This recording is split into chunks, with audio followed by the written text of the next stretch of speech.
اور یہ لیاقت باغ وہ باغ ہے جہاں اہل حدیث کی یہاں چوتھی کانفرنس ہونے جا رہی ہے جب سے پاکستان بنا ہے۔ تو بعض کانفرنسیں ایسی ہوتی ہیں، ایک تو یہ ہے کہ اس میں فکر کی بات ہے کہ دعوت اہل حدیث ہے کیا، اس کو سمجھنے کی بات ہے۔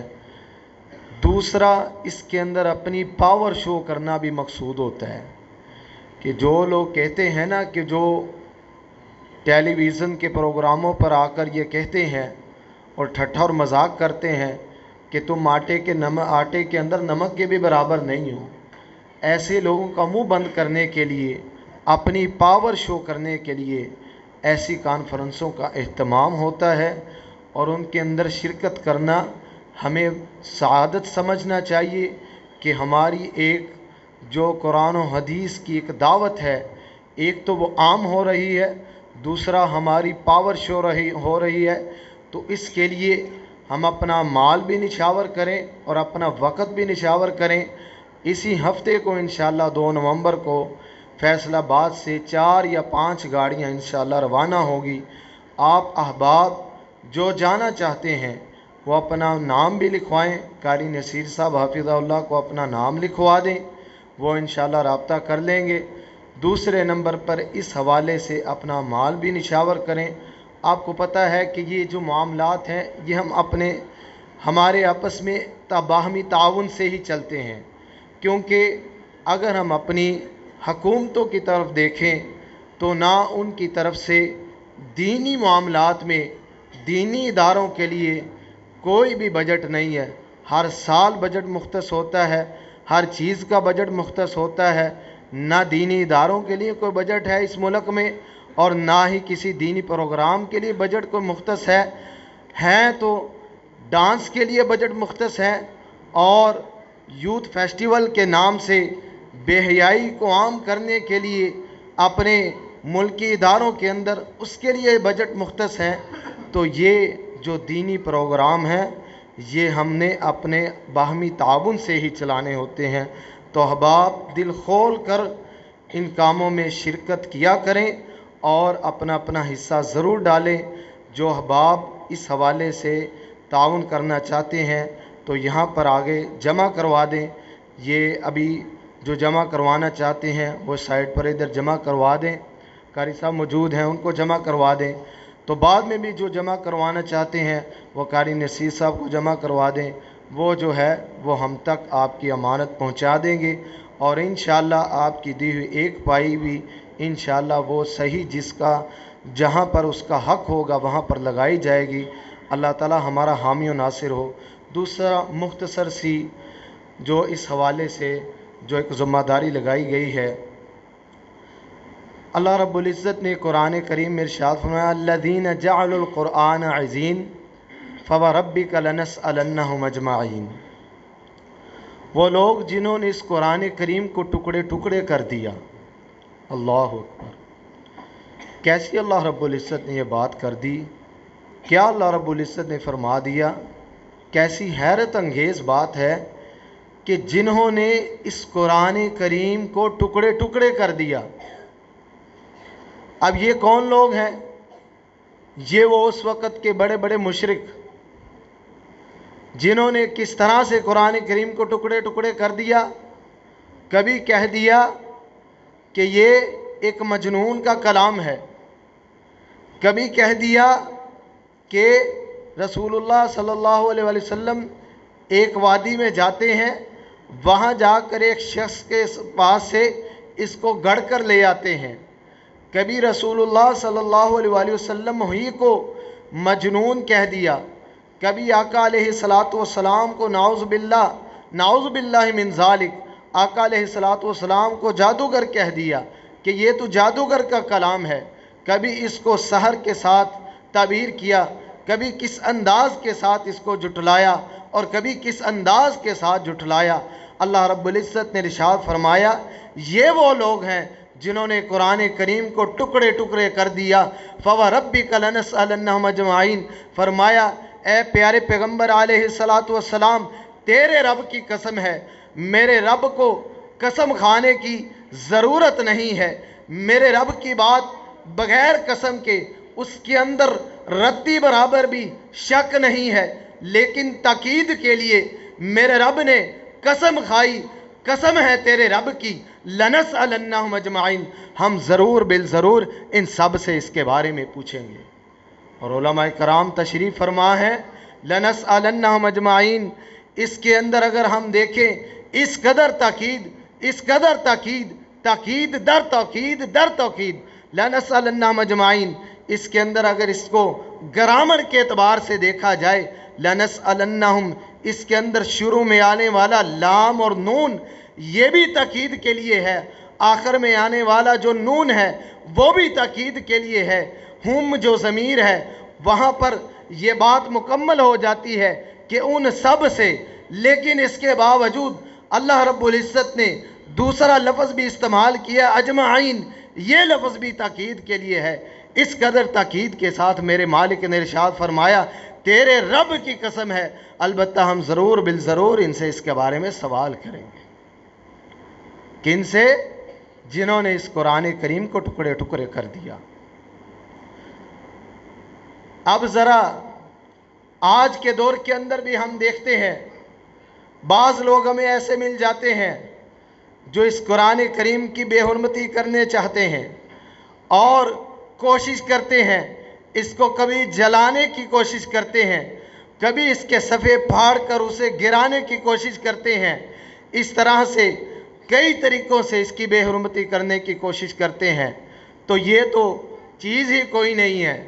اللہ رب العزت نے ایسے لوگوں کے سامنے چیلنج پیش کیے جو لوگ عربی دان تھے، عربی زبان کے اندر قرآن مجید نازل ہونے والا، ان لوگوں کو میرے رب نے چیلنج کیے، اور وہ ایسے عربی دان کہ اتنے عربی دان کہ عربی کے اندر اگر وہ شاعری شروع کر دیں، قصیدے لکھنا شروع کر دیں، قصیدے پڑھنا شروع کر دیں، 100 اشعار پر مبنی وہ قصیدے پر ڈالتے تھے، اتنے وہ عربی کو جاننے والے، ان لوگوں کے سامنے اللہ رب العزت نے چیلنج پیش کیا قُلْ لَئِنِ اجْتَمَعَتِ الْإِنسُ وَالْجِنُّ عَلَىٰ أَن يَأْتُوا بِمِثْلِ هَٰذَا الْقُرْآنِ لَا يَأْتُونَ بِمِثْلِهِ وَلَوْ كَانَ بَعْضُهُمْ لِبَعْضٍ ظَهِيرًا، اگر تم اپنے ساتھ جنوں اور انسانوں کو سب کو اکٹھے کر لو اور ایک اس قرآن مجید کی مثل تم لانا چاہو تو تم نہیں لا سکتے، اگرچہ سارے تمہارے ساتھ مددگار ہو جائیں۔ اللہ رب العزت نے پھر چیلنج کو اس کو مختصر کر دیا، چیلنج کو فرمایا ام یقولون افترا قل فاتوا بعشر سور مثلہ مفتریات وادعوا من استطعتم من دون اللہ ان کنتم صادقین۔ یہ لوگ کہتے ہیں کہ نعوذ باللہ محمد صلی اللہ علیہ وسلم اس قرآن کریم کو گھڑ کر لے آتے ہیں، تم جاؤ 10 صورتیں اس جیسی گھڑ کر لے آؤ اور تم بلا لو جس جس کی تم استطاعت رکھتے ہو اللہ کے مقابلے میں، اگر تم اس اپنے دعوے میں سچے ہو۔ یہ چیلنج بھی قبول نہ کر سکے کون لوگ؟ جو عربی دان ہے۔ پھر اللہ رب العزت نے چیلنج کو اور ہلکا کر دیا وَإِن كُنتُمْ فِي رَيْبٍ مِّمَّا نَزَّلْنَا عَلَىٰ عَبْدِنَا فَأْتُوا بِسُورَةٍ مِّن مِّثْلِهِ وَادْعُوا شُهَدَاءَكُم مِّن دُونِ اللَّهِ إِن كُنتُمْ صَادِقِينَ۔ اگر تم اس چیز کے اندر شک میں ہو جو ہم نے قرآن مجید اپنے بندے پر نازل کیا ہے تو تم لے آؤ، ایک صورت بھی گڑھ کر لے آؤ، اپنی طرف سے اپنے سارے گواہوں کو اکٹھا کر لو، اگر تم اللہ کے مقابلے میں کسی کو اکٹھا کر سکتے ہو۔ آج تک ایک صورت کا چیلنج بھی قبول نہ کر سکے۔ پھر جب یہ لوگ اس چیلنج میں ناکام ہو جاتے ہیں، قرآن کریم کے مقابلہ کرنے میں ناکام ہو جاتے ہیں، پھر یہ ایسے گھنونی سازشیں، گھنونی حرکتیں کرتے ہیں مسلمانوں کو ٹھیس پہنچانے کے لیے، مومنوں کو ان کو تکلیف دینے کے لیے، کہ قرآن مجید کی بے حرمتی کرتے ہیں، قرآن مجید کی بے حرمتی کرنے کی کوشش کرتے ہیں، کیونکہ قرآن مجید کا مقابلہ کرنا ان کے بس کی بات نہیں ہے۔ پھر یہ کہتے ہیں ہم تو مقابلہ تو کر ہی نہیں سکتے، تو اس کی بے حرمتی کر کے یہ مسلمانوں کو ٹھیس پہنچانا چاہتے ہیں۔ تو پیارے بھائیوں، اس حوالے سے ایک تو میرے رب نے اس کی حفاظت کا ذمہ لیا ہے، اِنَّا نَحْنُ نَزَّلْنَا الذِّكْرَ وَإِنَّا لَهُ لَحَافِظُونَ۔ یہ ہمارا ہی کلام ہے، ہمارا ہی ذکر ہے، ہم نے ہی اس کو نازل کیا ہے اور ہم ہی اس کے محافظ ہیں۔ دوسرا، اس کی حفاظت کا ذمہ ہمارے اوپر بھی ہے، اور اس کی حفاظت کا جو بہترین طریقہ ہے وہ اس سینے کے اندر محفوظ کرنا ہے، اپنے سینے میں اس کو جگہ دینا ہے۔ اپنی بات کو مختصر کروں، اس میں دو لوگ، ایک تو ہمارے یہ طلباء جنہوں نے آج ماشاءاللہ اس منزل کو مکمل کیا، مبارکباد کے مستحق ہیں۔ اس کے ساتھ ساتھ ہم جو عام عوام ہیں، ہماری بھی ذمہ داری ہے کہ اس کو ہم سینے میں محفوظ کریں۔ حفاظت، کسی بھی چیز کو ضبط کرنا، اس کے دو ہی طریقے ہیں۔ اہل علم موجود ہیں، اس بات کو جانتے ہیں، اس کے دو ہی طریقے ہیں۔ اس کو ضبط کرنا دو ہی طریقے ہیں، ایک ہے ضبط صدر اور ایک ہے ضبط کتاب۔ ضبط صدر یہ ہے کسی چیز کو سینے میں محفوظ کرنا، ضبط کتاب یہ ہے کسی چیز کو کتاب کے اندر لکھ کر اسے محفوظ کر لینا۔ ضبط صدر کو اولین حیثیت ہے، پہلی ترجیح ضبط صدر کو ہے، سینے کے اندر محفوظ کرنے کو پہلی ترجیح ہے، اور کتاب کے اندر محفوظ کرنے کو ثانوی اور دوسری ترجیح ہے۔ تو اس لیے اہل علم نے سب سے پہلے قرآن و حدیث کا جو علم ہے، صحابہ کرام نے اسے سینے میں محفوظ کیا، پھر صحابہ کرام نے مشاورت کے ساتھ اس کو جمع کیا اور کاغذ کے اوپر جو جو چیز اس وقت میسر تھی اس کے اوپر پھر اسے محفوظ کیا۔ تو ثانوی حیثیت اس کو ہے کہ جو لکھا ہوا ہے، اولین حیثیت اسے ہے جو سینے میں ہے، پھر جو لکھوایا گیا، صحابہ کرام نے لکھوایا، اس کی کریکشن کے لیے، اس کی تصحیح کے لیے بھی ان صحابہ کو مامور کیا گیا جن کے سینے میں زیادہ قرآن مجید جن کو یاد تھا، جن کے سینے میں قرآن مجید محفوظ تھا، ان کی یہ ذمہ داری لگائی گئی۔ تو یہ قرآن مجید کو سینے میں محفوظ کرنا، یہ ہے اصل قرآن مجید کی حفاظت۔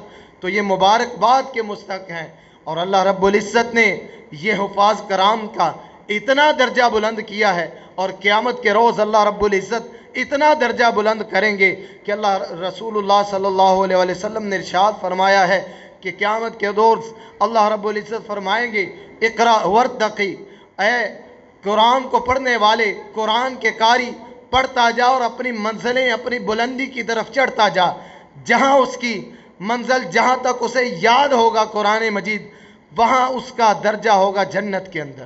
جس کو پورا قرآن مجید یاد ہوگا اس کا سب سے اعلی درجہ ہوگا جنت کے اندر۔ اور اس کے ساتھ ساتھ دوسری جو میں نے بات کی کہ ہمیں بھی قرآن مجید کو یاد کرنا چاہیے۔ یہاں ایک المیہ کی بات، بڑے ہی افسوس کی بات ہے، ہم میں سے ہر شخص، کوئی ماشاءاللہ 5 سال ہو گئے کسی کو نماز پڑھتے کو، کسی کو 10 سال ہو گئے نماز پڑھتے کو، کسی کو 20 سال ہو گئے نماز پڑھتے کو، اور کسی کو ماشاءاللہ بزرگ ہو چکے ہیں 50 سال ہو گئے، 60 سال ہو گئے نماز پڑھتے کو۔ لیکن قرآن مجید پڑھنے کی ہماری یہ صورتحال ہے کہ ہم نے نمازوں کے لیے صرف اور صرف سورۃ الاخلاص، سورۃ ناس، زیادہ سے زیادہ سورۃ الفلق، یہ 2-3 صورتیں یاد کی ہوئی ہیں۔ ساری نمازوں کے اندر ہم انہیں ہی دہراتے رہتے ہیں، اس سے آگے ہم نے جانے کی کبھی کوشش کی نہیں ہے۔ 10 سال ہو گئے نماز پڑھتے کو، 20 سال ہو گئے نماز پڑھتے کو، 30 سال ہو گئے نماز پڑھتے کو، 40 سال ہو گئے نماز پڑھتے کو، ہم نے اس سے آگے جانے کی کوشش کی نہیں ہے۔ تو قرآن مجید کی حفاظت کا ذمہ ہم پر بھی ہے، ہم نے بھی اسے زیادہ سے زیادہ یاد کرنا ہے، اور کچھ نہ صحیح، اور کچھ نہ صحیح، مختصراً ہم میں سے ہر شخص کو 30واں پارہ، اس کا آخری پاؤ جس کے اندر چھوٹی چھوٹی صورتیں ہیں، سورۃ البینہ تک ہمیں یہ لازمی یاد کرنا چاہیے۔ آج کون کون ہاتھ کھڑا کر کے یہ دعویٰ کرے کہ میں انشاءاللہ قاری نصیر صاحب حافظہ اللہ سے آخری پاؤ یاد کروں گا؟ ذرا محبت کے ساتھ اپنے ہاتھ کھڑے کریں کہ قرآن مجید کی حفاظت کے ذمے کے اندر میرا بھی حصہ شامل ہوگا کہ قرآن مجید کو میں اپنے سینے میں محفوظ کروں گا۔ ذرا محبت کے ساتھ ہاتھ کھڑے کریں، ایک پاؤ جس کے اندر مختصر صورتیں ہیں وہ یاد کریں گے، یاد کرنے کے بعد انہیں نمازوں میں پڑھا کریں گے۔ ایک سے زیادہ صورتیں یاد کریں، زیادہ سے زیادہ قرآن مجید کو یاد کریں۔ ماشاءاللہ اللہ تعالی ہمیں برکتوں سے نوازے۔ اللہ تعالیٰ سے دعا ہے کہ جو کچھ سنایا، جو کچھ آپ نے سنا، اللہ تعالیٰ مجھ سمیت ہم کو عمل کی توفیق عطا فرمائے۔ وآخر دعوانا ان الحمد للہ رب العالمین۔ ساتھی اعلان پر توجہ فرمائے، اپنا جو حصہ ہے وہ ابھی جمع کروا دیں۔ اللہ تعالیٰ ہم سب کا حامی و ناصر۔ جزاک اللہ۔